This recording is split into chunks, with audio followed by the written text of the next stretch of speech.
hear you perfectly. Okay, Okay. so now you see that it says the broadcast is live. Uh, so here, I'm going to shut my door since I don't need to hear all these puppies going crazy. Okay, so we are live. As you guys know, this is Mel, Tiny Comedian, with a very special guest, Girl from Music from our Z Nights community. Um, you've seen her around. She's got wonderful theories, ideas. If you haven't seen her on there, go ahead and check her out. Today we'll be discussing Sacrifice from the Xena series. We're going to focus on the main first part, and then hopefully from there maybe move on to the second, or save that for another day. It depends on how much time we have. So I brought some notes, and I'll just call you Girl because Girl from Music is a little longer. You know, you can call me Mel or Tiny or whatever. I'm good. People know me. So you wanted to talk about, now help me pronounce her name because you know how I am with names. It's Seraphim, right? Seraphim, yeah. It's Okay. basically it's what they call it when you're in religious secretions, you know, like in the episode Heart of Darkness, when they're talking about Lucifer entering Seraphim, basically Yes. heaven, their version of heaven, and what it feels like to be touched by God. So that's what her name means, Seraphim. Oh, So you know that what? I've exactly heard that, and why she that's why I she's the didn't. chosen one to hope as the priestesses of the blood. That makes total sense. You know, and I Yeah. heard her name, and I know that it meant something. I just couldn't place it because Yeah. Seraphim. Yeah. that makes sense. It's a bit it So reminds me kind of like of Meridian, from the Deliverer. Because I always thought her name was very, very particular the way they chose it, because it means meridian of what Stephen Sears explained in the post that I had. He said that it's crossing the meridian between from light and day, from night and day, from dark to light, and crossing the Rubicon. And it's kind of like that. Seraphim, yeah. that is so cool. See, I Yeah, this is why you are the perfect guest to have on here when thank you. talking about Xena. Like, so when you were saying about the radicalization, you know, how you were wanting to talk about, you know, and for me, like, she fits all the check boxes when you think of someone who is basically cult bound. I mean, you know, her name basically says that, but also, you know, like Xena was saying, you know, these people are very disillusioned, and they're very simple, meaning, you know, they want someone to think for them, just because it's easier to go to their day to day. I find it interesting that Gabrielle and Seraphim were in the same village. So, do you think that if Gabrielle hadn't met Xena, she would be a follower? I don't necessarily think so, because I believe that Gabrielle's the kind of person that has her own identity. Like, she is naive, and granted, if she still lived in Portia and never met Xena, she'd still have that very naivety about the way of the world. But it's with in regards to Seraphim, it's possibly because she never had that guidance with her, whereas Xena was sort of a guide for Gabrielle, trying to get her to release her preconceptions of the world and how she thought of it in it. But again, I always thought Gabrielle to be her own kind of person. She will always go against the grain, go with her own belief. If she believed in something, I think I remember the line brought up in one of the earlier episodes that when Gabrielle has a mind on something, there's nothing that can change it.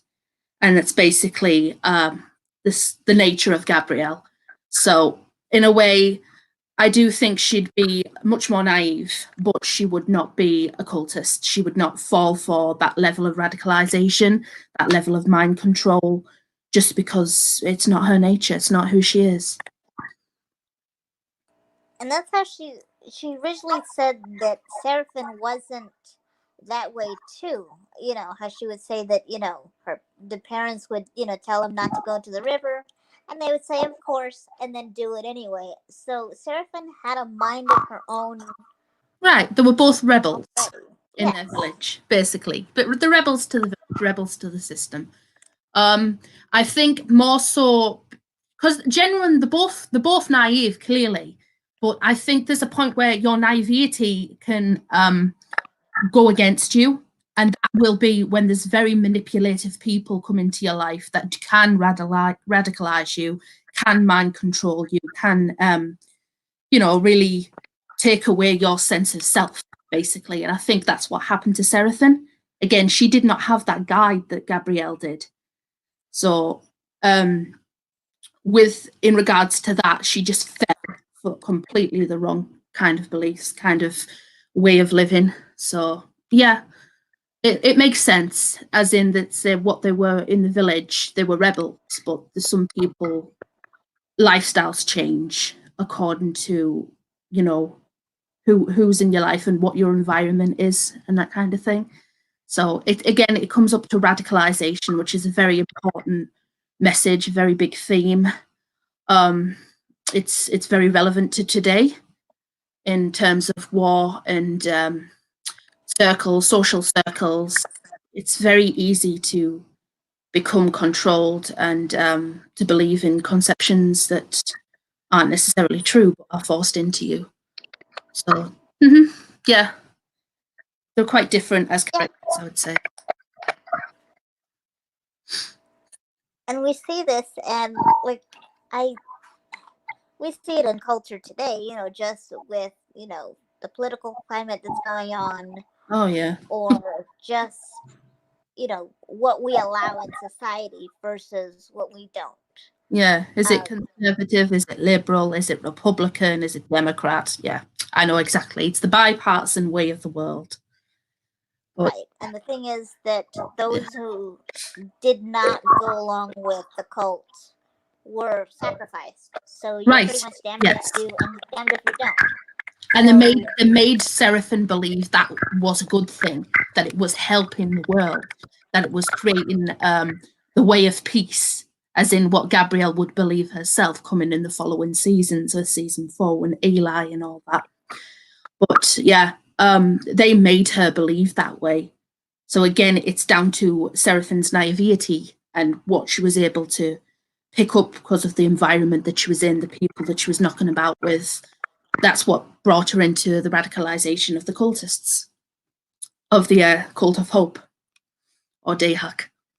see, and we see it a little bit with Eli, but because he is the way of peace, he doesn't fight for himself. But you see in how it parallels to history where people who said that they followed the Christian way led the Crusades and cleared thousands and thousands of people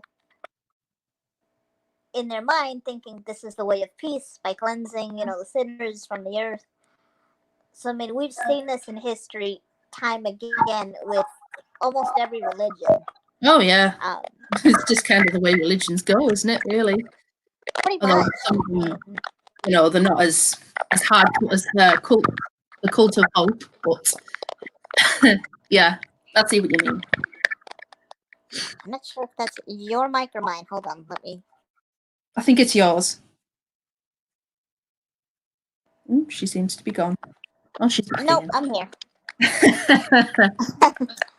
No, if you ever want to mute, there's a little button on the bottom that says audio. Just hit it, and then if you have to do something or go somewhere, it just mutes you for a second. Oh, So great. Yeah, I see it. Yeah, the mute button. okay, and then nobody is chatting now, just because I think we're pretty much during the day. I know this is public, but um, like I said, people will probably most likely just make comments afterwards, but we'll see. Yeah, when it goes onto YouTube. Yeah. Right. Or when it's actually shown in our group, because that's the big thing. You know, people in my little circle, they don't understand. They're like, "Why are you talking about a show that's not been on the air?" I'm like, "Well, this isn't for you. This is for my other friends, you know." But that's just how that goes. Mm. Right. But we've seen the I radical. think we've definitely covered the radicalization of Seraphim. So, what's the next subject? What else is on your notes? Okay, let me see. Let me pull up my notes here. I watched it last night again just to make sure. Let's see. I only watched the first half. I haven't watched the second half yet. Obviously, I know it well, though, because I've seen I it. was gonna say, you know, in my heart, but Yeah, basically, yeah. um. Okay, so I want to talk a little bit about Aries and where he fits into all of this. Like, Right. Yeah, that's a good Rich, point. Because he sort he of was, falls for it as well, doesn't he? Where he does. originally he's very against The it. thing He is, wants help. He wants Zena's help to try and, stop Dayhawk and stop Hope and whatever they were planning. But then Dayhawk actually gets to him and he, cowers down to his might, I guess. The god's might. see, the thing is, I don't think he cowers down. I think that he sees this as, if there's going to be this great evil in this world, there's going to be a lot of war. There's going to be a lot of people who want to fight against it. And that is what Aries is all about. He is like, I am all for war. I am all for, taking control. So it was very surprising when I saw him down on his knees, sort of surrendering to this god, even though he is a god himself. You know, there always has to be something in it for Aries. Now, whether Well, he he was thinks intimidated by it, wasn't he? he was, because he thought that Dayhawk was going to wipe out all of their gods. So he figures, well, if I serve him, at least I'm alive, Right, yes. At least it keeps him in survival, yeah. And then he does say, he tells Xena in the beginning, anger clouds your judgment. And so I think he was going through this strategically. Originally, he was mad and wanted to, go for Hope and go for Dayhawk. But then he realized, no, I'm gonna get swept off the earth if this happens. So I might as well submit to Dayhawk while I can. Um, just so he'll keep me around, kind of like Hope does with Callisto. Yeah. Even though Callisto is begging, for her to just wipe her off the earth, she's like, no, as long as you're useful to me, you are alive. You do not get to have a will of your own. You are at my will. And I never thought I would see Aries do that, considering he is God himself. He is, he's very intelligent as far as all the other gods are concerned. He's not easily swayed. No, I agree. In fact, he's able to manipulate other people. But I think this was a god. Well, he's technically the god of evil, isn't he? The god of the Yes. darkness, Dayhak. And I think he was at a point where he could not, fight against him. I guess he felt helpless, maybe, or felt vulnerable towards him. I could see that.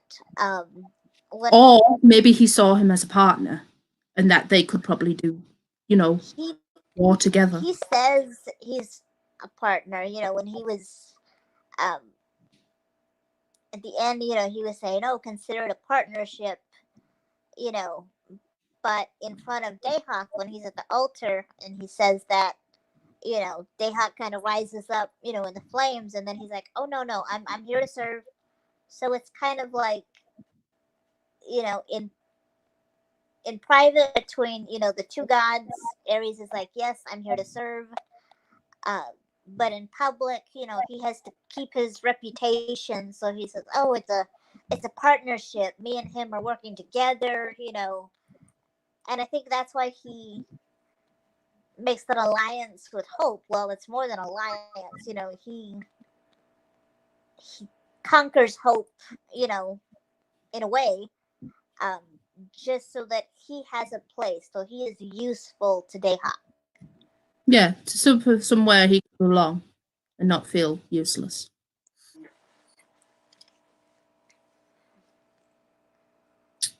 Um, as far as hope goes, though, the one of the biggest questions I think I have when it comes to sacrifice in the whole Gabrielle Hope arc, and Mm-hmm. somewhat the Destroyer as well. Um, can a child be born evil? I have that in my notes too, and Yeah, I love the fact that you brought this up. When Seraphine was kind of trying to persuade Gabrielle, and she was saying, "Well, can you really blame a child for having this power and not knowing how to use it?" And it makes Gabrielle kind of rethink Hope in a different light. Because she yes, wasn't there to guide, you know, um, Hope. Like the way she was able to reform Xena. yeah, Xena had all this power and didn't know how to change for the better until she met Gabrielle. So, and Gabrielle still having that maternal innocence still thinks, well, no, she's just a child. Children are innocent, that, you know, it can't be this way. And I think right, that's what changes her mind, towards the end. But children instinctively know what's right and wrong. Now, they can't articulate how to create justice in the world, and that's why they do lash out and they do fight, I think. right. Because children will point out injustices in the world. He hit me, or he hit her, or, children will instinctively know right from wrong. That's why They're a lot wise. of yeah, that's why Disney gears everything towards heroes and villains, because Yeah, it's a universal premise that even if you don't speak the language, you can identify. You know, Nobody wants to right. be Lex Luthor. They don't want to be Superman. They don't want to be Superwoman. Um, because that's just what children instinctively go to. Yes. Um, and we see with Hope, it's the opposite. We've never seen a redeeming quality in her that suggests that there's anything good. Mm-hmm. Yeah, I can definitely agree with that. I- Like if she accidentally killed, when she killed Solon, if yeah, she had any remorse, if they were playing, a game of tag and she accidentally, fireballed his face, that's an accident. You know what I mean? yeah, But no, she manipulated the whole situation in order to kill what Xena loved. Like it took, you know, Xena had it right. She looks like a child, but that's not a child. That's not a child's mind. They don't have that right. calculating Judgment. presence, not Yeah. until they learn those from people who hurt them, you know. Yes. But Um, the only, I don't know if this was in the second part or the first part. No, it's the second part, and I'll save it. But you know this part already because, like I said, you've seen them all. Where she says, because she's talking to Joxer, and she basically says, well, she didn't have love for me, yet people still love her. Like she had, that's the only time she ever mentioned the word love, because it's a concept that is foreign to her. yes. She doesn't get it. She doesn't comprehend it because the only guidance she has been from evil. But has she really had guidance? I mean, it's kind of like she doesn't talk to her father. Her father is a an entity. It's not like a person that can guide you. You know. Right. Yeah, I want to take it back to the first part again It's because like you can't be guided. it comes back to Seraphine's radicalization, where Xena says that's the funny thing about people. You you think you know them, you think you know who they are, but then they show a completely different side to their character.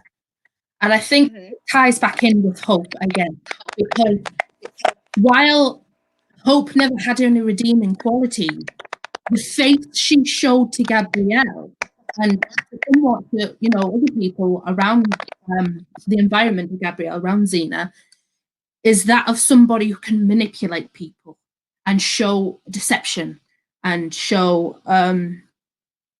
basically show you somebody that she's not. She was very clever at doing that. She was a very intelligent goddess or a very intelligent person. And in regards to Gabrielle, I think Gabrielle had a better sense of that coming into sacrifice because of what happened with maternal instincts, but also because of how she could feel it within herself. I mean, I believe Seraphine says at some point in the first episode that she can sense hope. And she goes, "You can sense her, can't you?"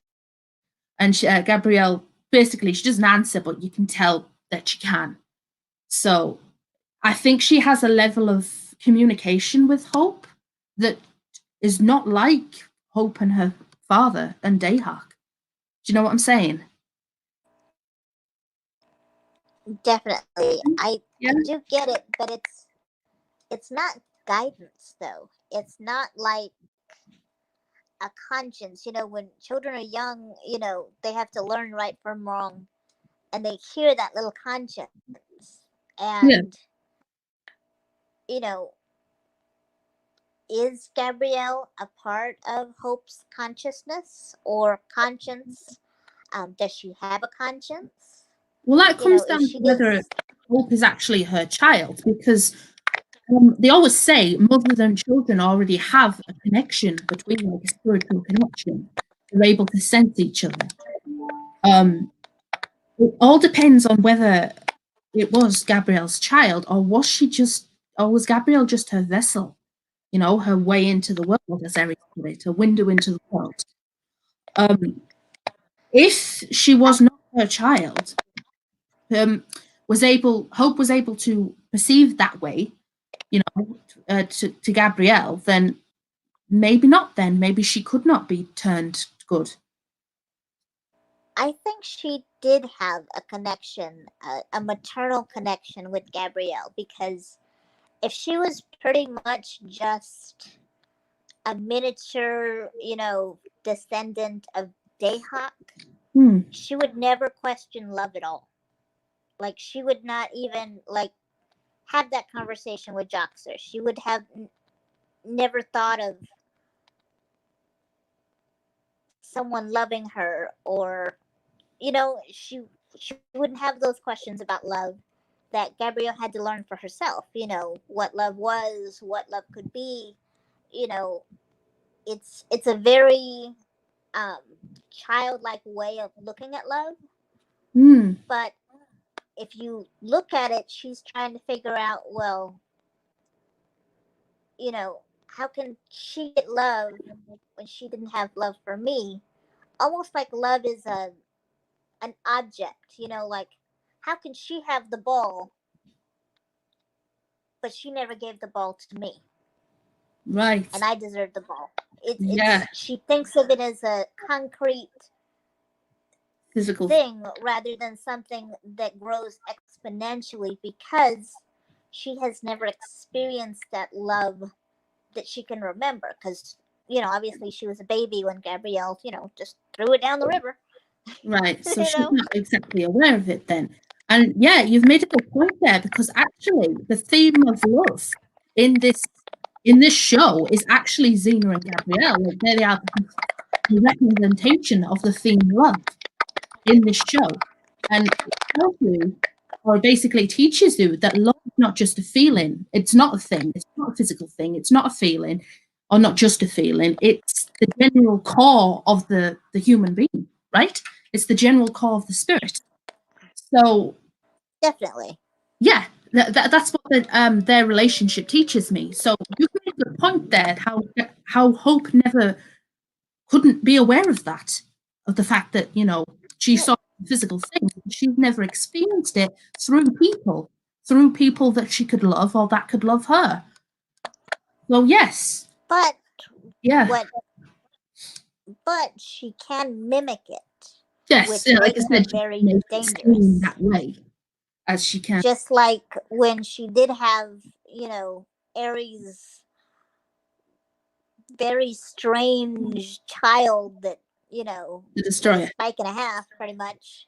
Yes, Um, she was able to, tell him, give me a hug, because there was more love in the grandchild than Hope. yes, and I that's find that the kind of point I want to interesting. come back to for a family affair in season 4 for our weekly watch. I don't want to talk about it as much. Okay, yeah, I won't go too much into that one. I want to But like I said, elevate she on that can mimic it. in that episode. Yeah, She she can mimics mimic it. personalities. She mimics themes.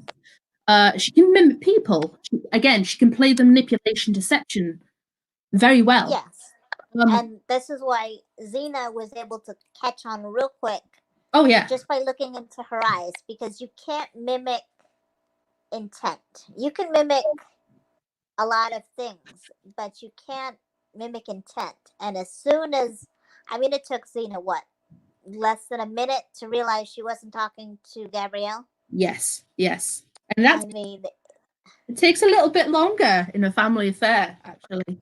She generally oh, does think definitely. Hope is gone, but Yes, yeah, because you can mimic actions, and most people pay attention to actions, but with Xena and Gabrielle pretty much being in each other's face constantly, you know your mannerisms, the body when connection. The body Xena language. talks to Gabrielle, she's always looking into her eyes. Yes, there's always that eye contact. Agreed. And so when she looked into, Hope's eyes, she did not see intent. She didn't see that love. She didn't see anything. So she knew right away. No, this isn't it. You can you can dress like her. You can talk like her, but no, wrong. Yeah, and then that's when she asks her the question to confirm it to herself. What's the name of Gabrielle's sister? Yeah, just she had no clue. Right? Um, so like I said, there was you can mimic it, but you can't reproduce it. And the thing is that I loved actually the relationship between, I know it was a very strange one, but the relationship between Callisto and Hope was really something interesting, because Callisto is kind of nurturing, when Hope is very fragile and is, she has to take care of this cocoon, and she says, I wish you were my daughter. But does she wish that she had that power, or does Callisto wish that she had someone to love, And someone on her side specifically. someone who understood being betrayed? Because Yes, Hope yes, does understand being betrayed, because she feels that Gabrielle, just threw her away, didn't even yes, give her a second thought. yeah, exactly. Yeah. I mean, obviously, she And felt that way about Xena, but Hope felt that way about Gabrielle to a degree where they could probably compensate about it and feel related, except I don't think Hope wanted any of that. I don't think she saw Callisto as a friend, as a anybody to care about. She didn't even understand what that was. I think she saw Callisto as a servant. Because okay, again, can it you states in the real same real quick? part. Sorry? Yeah. Can you repeat that real quick? My phone kind of glitched a little bit. Sorry. I don't think she was able to see Callisto as somebody she could have a friend in or care about. I felt she felt it was she was more of a servant to Dayhawk. Because again, she says in the second episode, Oh no, you're says absolutely that, right. But I think yeah. Callisto wanted it. Yeah, Well, Hope never felt anything for Callisto. She was just a tool that she used, you know. right, yes. But Callisto was actually when part of her life almost as much as Gabrielle, because in the beginning when um you know she's younger and she kills Solon, it's Callisto that's there to help her and you know get Yes. her to where she needs to be to do her bidding. So Callisto has pretty much been pretty much earned the title of Anti Callisto. Like she's been a part of her life pretty much as much as Gabrielle has, which isn't a lot, but the fact that Hope just has no. She just sees everybody as a tool, nothing else, nothing Including more. Gabrielle. Yeah. Yes, and so she's able to use Gabrielle's emotions against her. Right. But To I that she truly actually think does that care when she yeah, doesn't. she doesn't care. She No. would, which if she didn't care, why didn't she just kill Gabrielle? She had the Right. power. Yeah. So it leaves that question open too. Because, like, if you have this unlimited power and you truly don't care, how easy would it be just to, you know, Flick make them these away. two people, disappear? That's the same with Xena and Callisto, really, though, isn't it? Because Callisto could just flick her away. Like, she could kill her straight away. She doesn't. Because there's a connection there. There's some type of wanting within it I that think she can't get because rid of. for Callisto, Xena is a purpose. Without Xena, she doesn't know who she is. Right. The whole So thing was, would that not come down to Gabrielle and Hope in a way? hold on. Huh.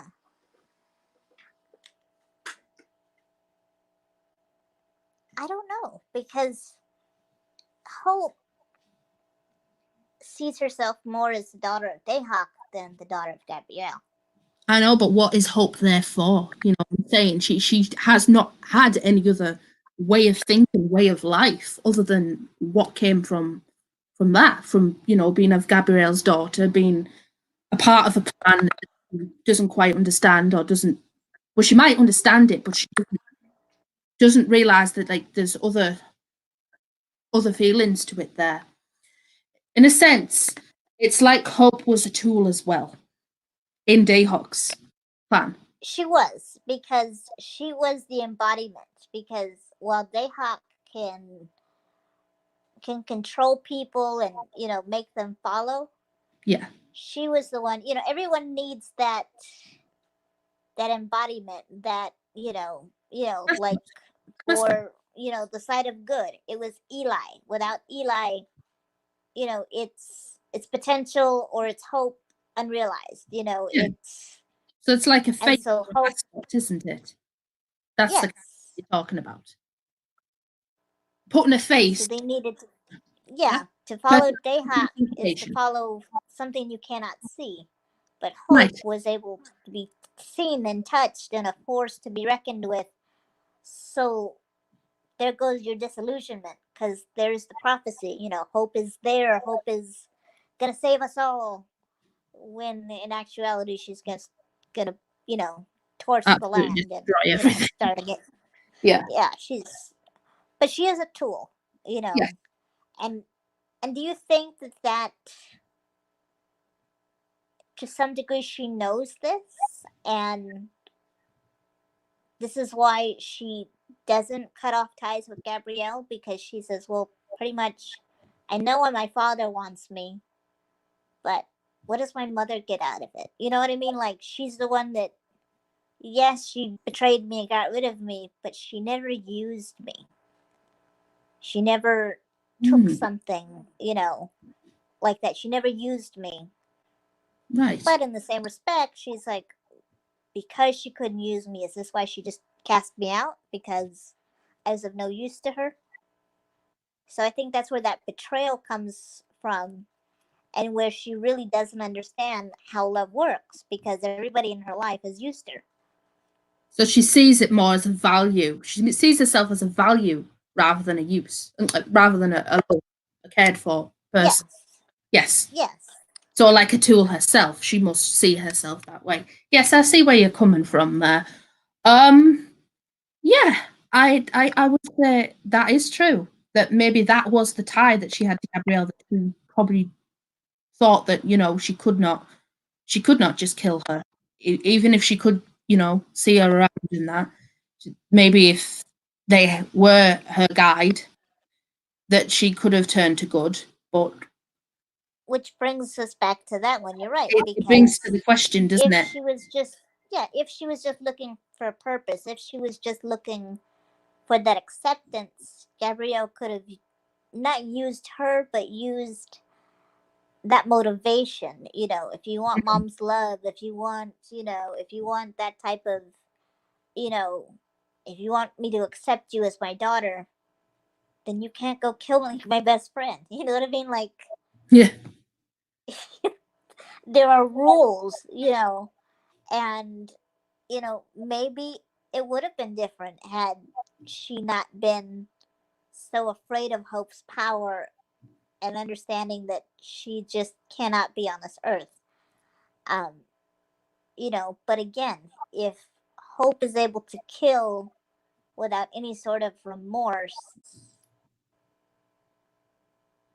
is she savable? Is she not? I mean, she's a pretty complex character Mm. for Yes. just being, in a few episodes. We don't give Hope enough credit.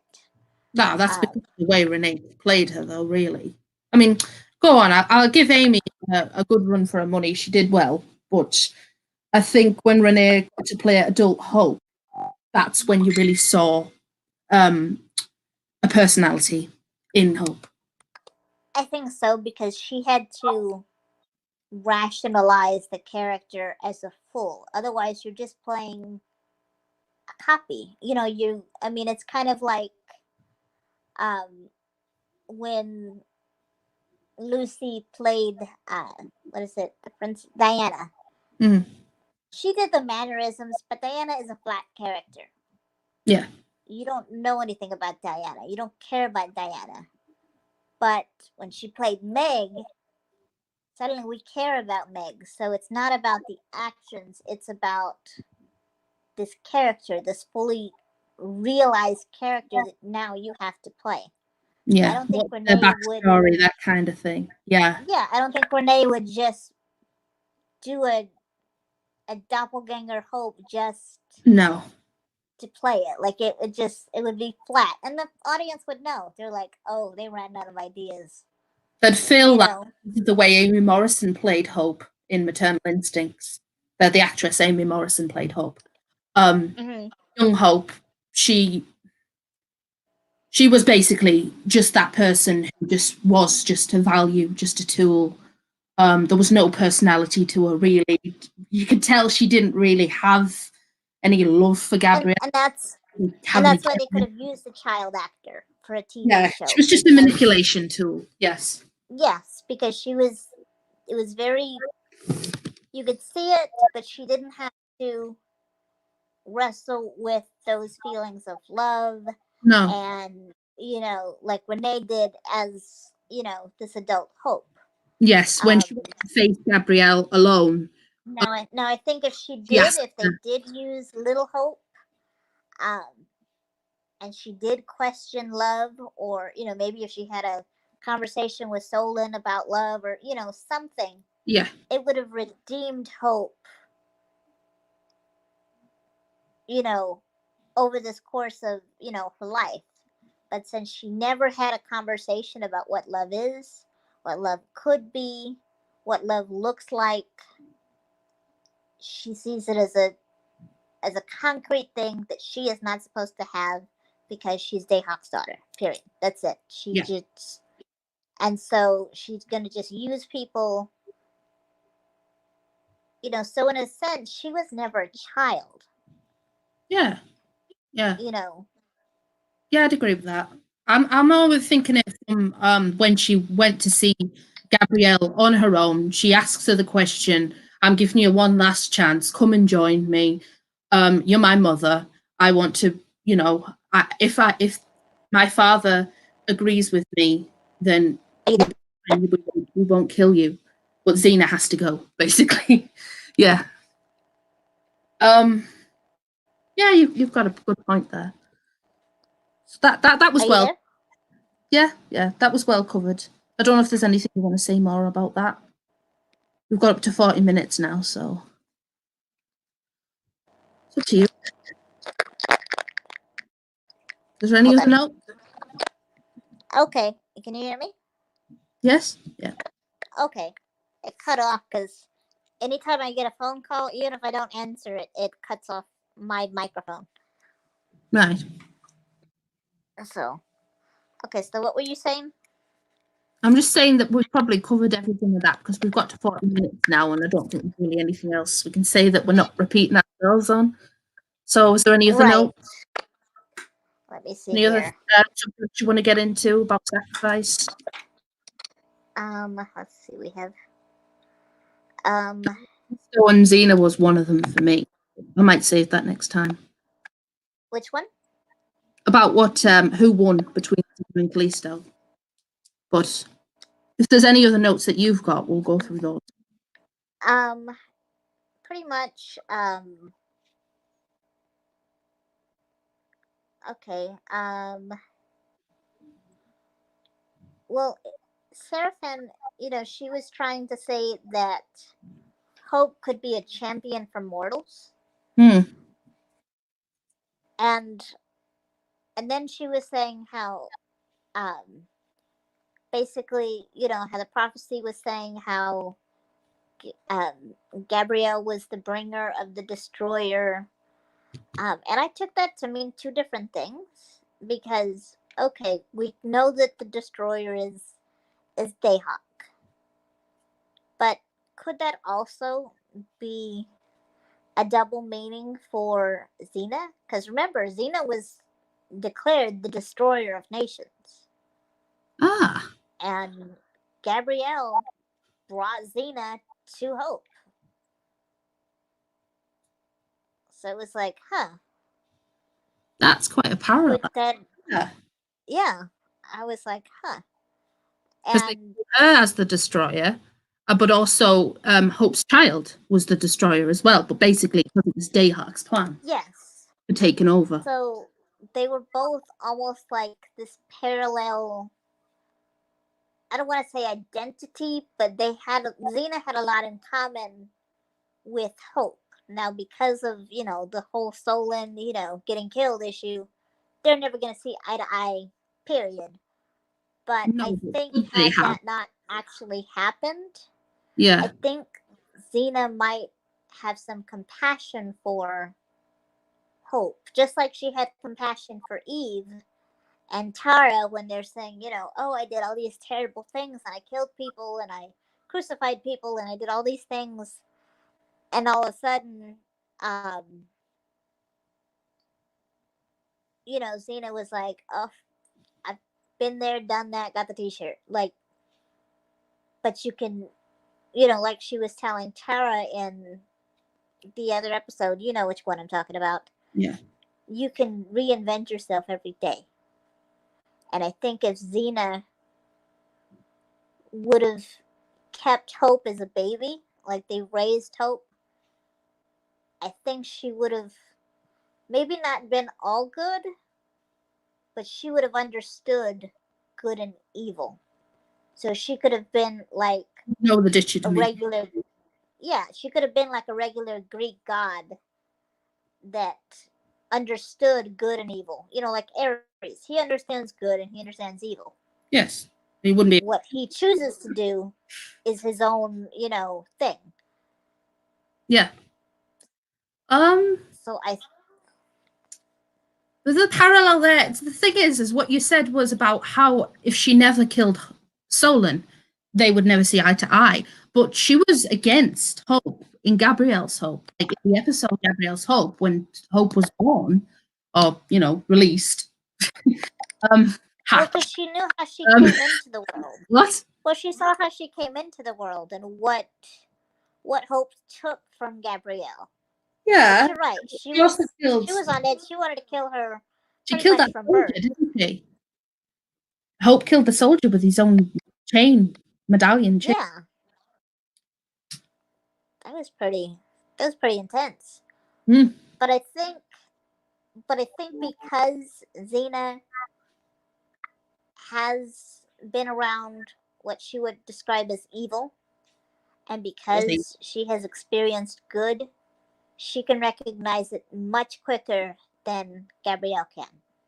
Because Yeah. Gabrielle has experienced more good than evil. So she assumes everything is good until something sours it. Yeah, except And within Xena season knows 3 is when that sometimes things are changes. just, In season yes. 3 is when all that Xena, changes, though, isn't it? So yes. she starts to see that, it's a cruel world out there and things aren't as well. She can't be the savior, as she wants to be. She can't be the peaceful person and take control of things as she wants to. So, with the parallel again with the destroyer, with Xena being the destroyer of nations, I think it just comes down to the theme of change, really. The changes in people. So maybe if they were to raise Hope, she could have just I don't think she could have turned good, like you said. I don't think she could have completely turned good. But she would have No.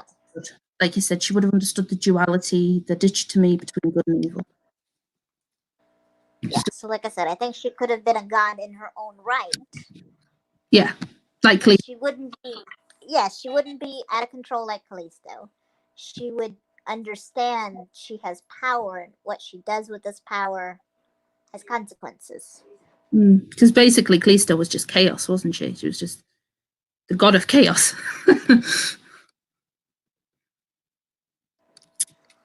Yes. So, like I said, I saw that because when, Seraphin was talking about, the destroyer, and I was like, huh.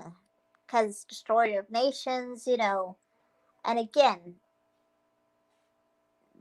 because Hope does crave that type of bond with her mother, it makes sense that she would tolerate Xena, who, in her eyes, is a destroyer, who destroyed, you know, Hope and Gabrielle's relationship. Yeah, if they ever had one to begin with. Yes, but they could have, had it not been for someone Yeah, destroying was the it. Hold point. on. The point was that, yeah. Um, yeah, that was a good point. Just getting a drink, sorry.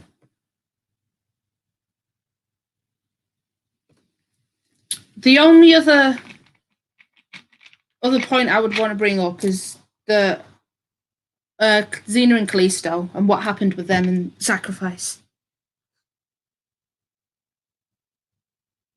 Are you there? Yes, here. Hold on. Give me a Can you hear second. me? Yeah.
Okay, I'm back.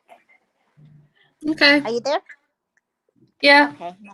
I had to, someone came to the door, so I had to deal with that. So, but you were Right. saying Xena and Callisto's kind of relationship. Within the episode, Um, what happened at the end? You know, who won?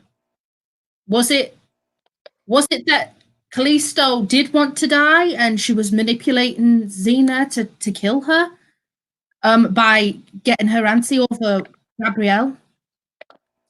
Or did Xena get one up on her and say, "Ha, I've got you now"? No, that kind of thing. Uh, no, the thing, this is, I don't think it was like a who won thing when, what happened to Gabrielle, happened. And, Callisto was kind of laughing and, making a joke of Xena's pain. Xena felt this suffering that she had not felt before. And so she realized that Callisto might be suffering that same way. And she thought, no one deserves that. And I think that's why she killed her. so you didn't Because, think it was when a revenge thing? No, to yeah, drive her I don't through. think it was a. I don't think it was a fight. I don't think it was like, okay, I win and you die, or, I die and I win. It was, I'm in such pain. I wouldn't wish this on my worst enemy. So here's the dagger. You can you can die. And she even says, "No more living for you," which is and she says it with tears in her eyes because she realizes Calista wasn't really living; she was suffering. Hmm, that's a good point. So So it was almost like a mercy killing. silly to Callisto. Yes, like a gift she gave to her. Like, okay, this is such torture. I wouldn't wish this. No more suffering for you. That's it. We'll end it. And and Callisto, I think she was more shocked than anything. I think that's why she didn't have like a thank you or she wasn't. I mean, she was just kind of like shocked, like, oh my gosh, this is happening. But You that know, press down her body when her hand, wasn't that sort of a relief? Sort of a it was because she didn't struggle. She didn't try and fight it. She just, it was just a simple, like, she didn't put her hand. I mean, she could have easily moved that dagger away from her. She didn't. She took it. She wanted it. It was a release. It was that moment she was waiting for. You know, it was just not this. Oh, now I get it. It's I get it at the expense of now you understand my pain. hmm. I would have saw it as distraction, you see. I would think she was too distracted to stop Xena from pulling the dagger into her. But that's if she actually did want to die. You know, if that's if she didn't want to die, sorry. If she did want I to die, don't. I think she would have been trying to manipulate Xena to kill her. That's the interpretation that I got anyway. I don't think she wanted to die. I think she just couldn't live with what she's done over and over. Kind of like a PTSD. You can't sleep. You can't get that release that you wanted. You know what I mean? Here, hold on. Let me close the door.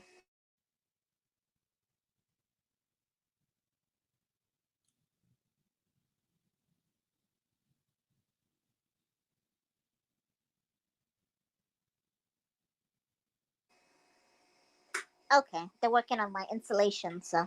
Mhm. Well, we'll go in a bit. I just wanted to get a few points out about how so if it wasn't a win-win situation, wasn't, Khalees never won, Xena never won, was it just the fact that it happened? It was the circumstance of the moment. Was it fate? I think it. I think it was fate. I think that it had to happen like that. Otherwise, Callisto would be pretty much free to do whatever she wanted, and they had to tie up that loose end. Because Mm, if if Xena is grieving, or having, is pretty much distracted by this, Callisto can pretty much go and run rampant, you know, and then we get well, she didn't kill Callisto, she didn't finish the job. So it's kind of like it had to be fate that Xena's so distracted with this, she's dealing with this loss, this great pain. She had to get rid of Callisto. She couldn't deal with her on just a physical level, but on an emotional level, she was like, no more living for you, no more dealing with your demons. Go ahead, and because that's what Callisto wanted. She didn't want to die and go to Tartarus. She says, I don't want Tartarus, I don't want the Elysian Fields, I just want no more silence. Oblivion. Because if she went to Tartarus, she would still have to relive everything. She'd still have consciousness. Yes. If she was in the Elysian Fields, she would feel like, I don't belong here because these people are innocent and beautiful, and it's basically heaven. And what have I done to be there? Mm-hmm. In hell, she would still be tormented, like we've seen, in later episodes. So she wanted just silence. She wanted to sleep. She wanted rest. She wanted refuge.